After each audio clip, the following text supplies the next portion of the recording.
Hello everyone, Oregon Moto John here. We're out in the garage working on the 24 KTM 300 XCW. Just changing the spark plug. As you can see, I have the TSP medium compression head and insert on there. It's worked awesome along with the map that with the ERM that I put in on here, flashed to the ECU.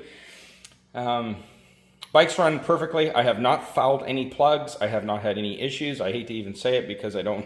It seems like when I say something like that, that's when everything goes crazy. But I haven't had any trouble. So when I pulled out the stock plug, when I put on this high compression head around 8 hours, I put this on around 8 hours on the bike from new, and now I'm at 33.3. So you know what? It's winter. I'm just Slavin says to change your plug once a year, regardless really of use. You know what? It's winter, it's rainy. I've freshened up my tires on the bike, and I'm gonna do a video on that as far as what I'm putting on there, but I wanna talk about the spark plug. So this is what came from TSP Performance, two-stroke performance, and I think it was an 8. I think they went one hotter, and I don't think that I really needed to with a 300. I guess on a 250 or another bike that you might wrap out a little more, it might benefit from it. But on this bike, I'm not sure. Let me see what I put on there. I thought it was a 8, which is a little hotter. And yes, it is an 8. So I'm just gonna look at what the 8 is. I'm taking it out right now, and then I'll probably go back to the 7. Jeff says that a 7 is probably fine for the trails, which is what I do. This thing idles, and I take it to mid-range, and I get on it now and then, but I don't ride this bike what I consider overly hard. Okay. Well, that plug is a little sooty. I mean, it looks good, but it's definitely, you know, on the black side there.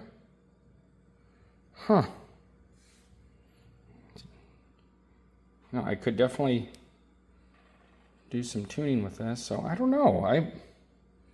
Now I'm wondering if I might try. When I pulled out the original plug, it looked really good, so I'm going to try the original plug for a little bit. I'm going to get some light on there. I'm going to look at that a little better. Actually, now that I got some light on this plug, the electrode is a light brown when I move inside along the electrode on the inside. So there isn't anything built up on that. I mean, it just looks like a 2-stroke plug. So I'm gonna try the 7 and then run that for a season and see what that looks like. But I am carrying an extra plug with me. But that's what the NKG Iridium BR8EIX look like, and I'm going to put the same plug in except a 7, and we'll see what it does. So anyway, that's what that looks like. If you guys want to talk about plugs, I think the manual says to change it every 45 hours. I'm going to change mine, you know, once a year, unless I get, you know, like high hours on the bike, which most of us don't have as much time as we'd like to ride, so it's not a matter of wearing things out as much as just, you know, inspecting, making sure everything's looking okay. So anyway, all that being said is I'm going to put the other plug in and we'll run it. And tell me what you guys are using. Are you guys running on your KTM 300s? Are you going with the 7? Or are you going with the 8? Are you going with the hotter plug, the 8? Or are you going with the cooler plug, the 7? Just curious what everybody's doing. Anybody fouling plugs out there? It sounds like some people are having trouble with that. Tell me a little bit about that. When you're in here, I always clean up the wires. I get everything tucked up out of the way. So tell me how you guys are doing. I haven't fouled the plug yet, knock on wood, but I do carry one with me. The tank does have to pull off on this bike to get at the plug, just because of the way the tank sits. So, but it's not bad to get in there. So here's a new plug. I got it from Jeff Slavin's Racing, and I am not affiliated with Jeff Slavin's Racing in any way. He gives good advice, so I tend to follow it. So here's the Iridium BR7 EIX. I'm going to try this out. It's the same, just like I said, it's a step, I believe, cooler. It's kind of the stock, became stock. So 2-stroke performance, they sent me the hotter one with their kit. So I'm going to run this, and I'll definitely pull this out after a season, and we'll see what it looks like. Okay, so we're just going to go ahead and put that in. And anyway, I guess that's the conclusion of my video. Like and subscribe if you're so inclined. I'm actually going to do a video on tires soon. I have 3 different kinds of tires on each of these bikes, and I have reasons for that, and I'm just going to discuss it. Maybe it'll help you guys make tire choices.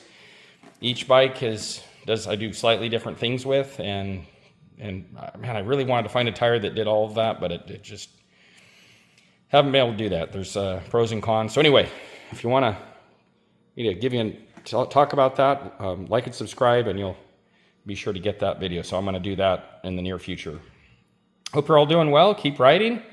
It's kind of entering the rainy season here in Oregon, and so this is when I tend to replace tires, plugs, clean air filters, get everything freshened up for the riding season. So when the riding season is at its best, or we get a little streak of good weather, then we get out there and we ride. I'm not trying to fix something that's broken. So good time to get all your bike maintenance done right now.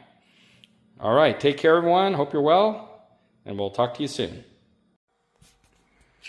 Okay, so we've got it all back together. It wasn't bad. You just have to remove the seat, side fairings, and disconnect the fuel line, disconnect the power from the gas tank, and off comes the tank. Pretty easy. But, I guess I'm just encouraging you to check your spark plug, see what it looks like. I put, this plug had 25 hours on it, and the bike is at 35 hours, 33 hours. So I'm going to keep this plug so that in a year I can, inspect it, or if it gives me trouble, sooner. So that'll just help me be a better, I don't know if I need to use the word scientist, but just be, maybe just planned with what I'm doing with the bike. Maybe that's a better way to put it. So if you haven't looked at your plug, you've been riding it, I guess if it's not broke, you don't have to fix it. I know we've all done things where we changed something and then made it worse. So I'm hoping that this heat range is going to work good. It seemed to work good when it was stock, but I haven't run a heat range 7 plug since I put the 2-stroke performance medium compression head in. But Jeff Slavens runs a 7, and he said it's working fine. So anyway, we'll reinspect in a year or sooner if I get more than 45 hours on it, as the manual suggests, but I doubt I'll ride it that much in a year, unfortunately. So there you have it. Okay, give me your thoughts. Let's get a discussion going on plugs. What are you all doing? Are you changing it once a year regardless, or you just set it and forget it? That's not a bad thing. If something's working, sometimes you just need to leave it alone. Are you having problems? Are you fouling plugs? Let me know. Let me know what's happening, and see if we can learn from each other. All right, that's all I got, and tune in out.